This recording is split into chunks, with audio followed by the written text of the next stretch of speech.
All right, today we're unlocking the single most common way Germans talk about the past, the perfect tense.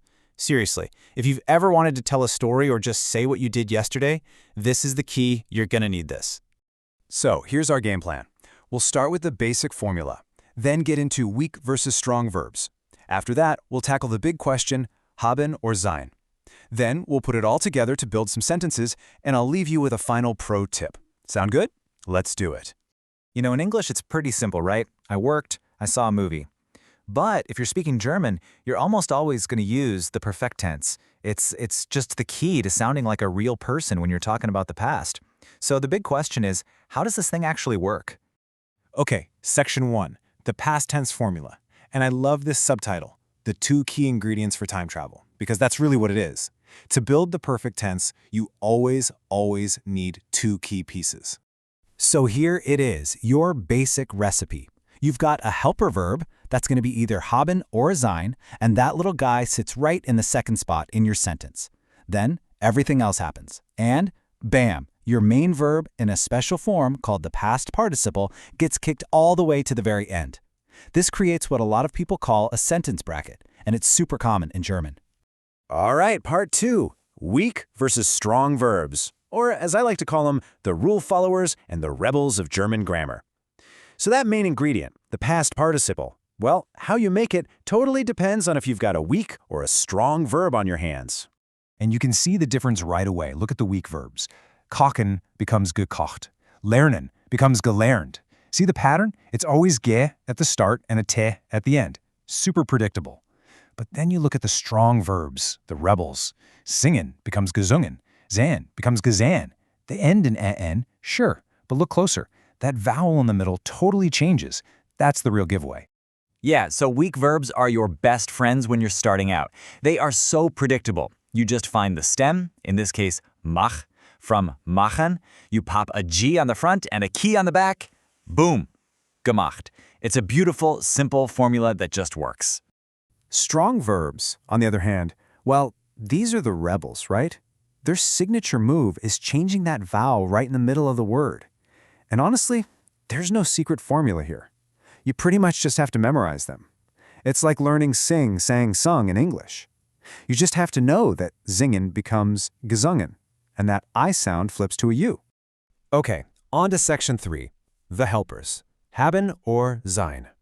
So you figured out your past participle. Now you have to choose its partner. And this is a big one. Is it going to be haben or is it going to be sein? You know, this rule sounds scarier than it is. It's actually pretty simple. You use sein for just 2 kinds of verbs. First, verbs that show movement from point A to point B. Think fahren, to drive, gehen, to go, fliegen, to fly. Second, verbs that show a change of state, like aufwachsen, to grow up, or sterben, to die. And for pretty much every single other verb, you just use haben. It's the default. Let's look at an example with sein. Ich bin nach Spanien geflogen. I flew to Spain. The verb is fliegen, to fly. Does that involve movement from A to B? Oh yeah, for sure. And that's why you have to use sein. Not ich habe geflogen, but ich bin geflogen. Okay, now let's compare that to an example with haben. Ich habe gut geschlafen. I slept well. Now the verb is schlafen, to sleep. Are you moving from one city to another while you're sleeping? Hopefully not. Is it a change of state like being born? No. So, it's not one of the sein verbs. That means, by default, it gets haben. See? Ich habe geschlafen. Simple as that. Let's get to part 4, building the perfect sentence. Time to put all the pieces together. We've got our helper verb, we've got our past participle. Now let's see how they fit into a real sentence. Okay, check out this standard word order. It's like a formula. First, you've got your subject. In this case, unsere Freunde. Then, and this is crucial, in position 2, you have your helper verb, sind. Then you can stick other info in the middle, like am Abend. And what's last? You guessed it, the past participle, gekommen, gets punted all the way to the end. So, when you put all those pieces in order, you get this. Unsere Freunde sind am Abend gekommen. Our friends came in the evening. That is a perfect, 100% correct German sentence. But what if you really want to emphasize when they came? What if the most important part of that sentence is in the evening? Well, German has this really cool, flexible word order that lets you do just that. So to add that emphasis, you can just take the time element, am Abend, and move it right to the front. But, and this is the really important part, the helper verb, sind, does not move. It has to stay in position 2. So what happens? The subject, unsere Freunde, has to hop over and go after the verb. They do a little swap. And just like that, you're controlling the focus of the sentence. It's a really powerful trick.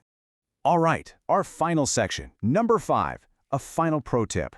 Look, nobody expects you to memorize every single strong verb overnight, or all the verbs that use SEIN. It takes time. So here's an amazing pro tip for when you're in a conversation and you just blank. And here it is. If you're not sure whether to use haben or sein, always go with haben. The probability is much higher that it's the right helper verb. And this is so true. The overwhelming majority of verbs take haben. So when you're speaking, when you're in a test, whatever, if you're not sure, just guess haben. It's your safest bet and you'll be right way more often than you're wrong. It's an awesome shortcut. So there you have it. You now have the fundamental tools to talk about the past in German. Just remember that sentence bracket, right? Helper verb in spot number 2, past participle all the way at the end. The most important thing now is to practice. So, think about it. What did you do yesterday? Try to form a sentence in German.